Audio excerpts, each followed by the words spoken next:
Wheel of Time. This is a series that's the daunting series to get into. It is. I'm not saying that as a bad thing. I mean that like literally, like the first book is beginning, middle, end. It's written like a single standalone story.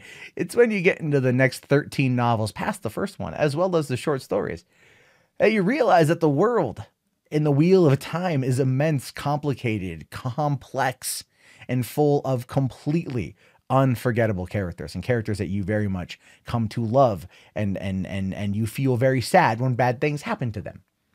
So one of the coolest things that come out of last year, one of the stories that I feel is woefully underrepresented and under geeked out on, to be fair, is the fact that Amazon, after announcing the $250 million deal for Lord of the Rings, also announced the Wheel of Time series is coming. And it wasn't the only one. Anyway, we now find out a little bit more about that. Saying here, Amazon's Wheel of Time series description, production, and start date. I know, it's a very descriptive title. It's a very descriptive title. It's very to the point. I give Bleeding Cool the credit for doing that. Now, Amazon Studios' upcoming Wheel of Time series is getting closer and closer to kicking off production. As it happens, we've got a word of a possible start date for the show, and it comes from a notification via Production Weekly. So it says here that, as Tor points out, the production notification has a start date of September 2019 in Prague. And this is the description of the series. The fantasy epic is set in a sprawling epic world where magic exists, but only women can use it. The story follows Moraine, a member of the shadowy and influential all-female organization known as the Aes Sedai, in case you're wondering how it's pronounced. As she embarks on a dangerous world-spanning journey with 5 young men and women, Moraine believes that one of them might be the reincarnation of the incredibly powerful individual whom prophecies say will either save humanity or destroy it. The series draws on numerous elements of European and Asian culture and philosophy, most notably the cyclical nature of time found in Buddhism and Hinduism.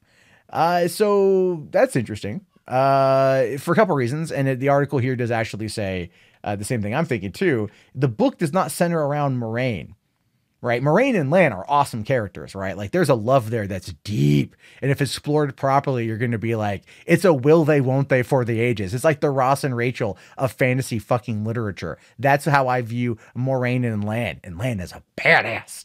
He is a badass character. You gotta cast the right dude for Lan. And Moraine's pretty awesome too. But at the same time, Rand al'Thor is the dragon. So you gotta have, like, I don't know why they're going to make it about, why they're going to lead it around Moraine or Moraine. I would argue that the reason why they're doing that is they're trying to play up the pro, you know, it's a female-led series, right? That's why there's a line in there. Magic exists, but it's only wielded by women. And only certain women. And the Aes Sedai are them, obviously. And they're good characters. They're great characters, right? They're awesome. I love the Aes Sedai. And so that's what I'm thinking. I'm thinking they want to make this a female-led thing because that's the narrative they want to through the adaptation. But the story is about Rand al'Thor, right? It's about Rand and his trials and tribulations to become the dragon, as well as his friends, Matt, and I forget the name of the other dude, but Matt's dope as shit. Matt's gonna be like, he's like the Merry and Pippin of this particular franchise, and he's great. Gets into a lot of trouble all the time. Always fun stuff, and the characters are all good. Wait till Ming comes into the mix. Ming is awesome, as well as Tom. If I remember, I think the traveling, like the minstrel dude is Tom, right? It's been a while since I've read the books, but they're good. They're good. It's coming. I personally am excited for this 2019 start date in Prague, which means we won't see it probably until 2020, 2021. But as soon as I know more about this, believe me, you guys will know more. I'm going to cover this as much as humanly possible because I really do love the books.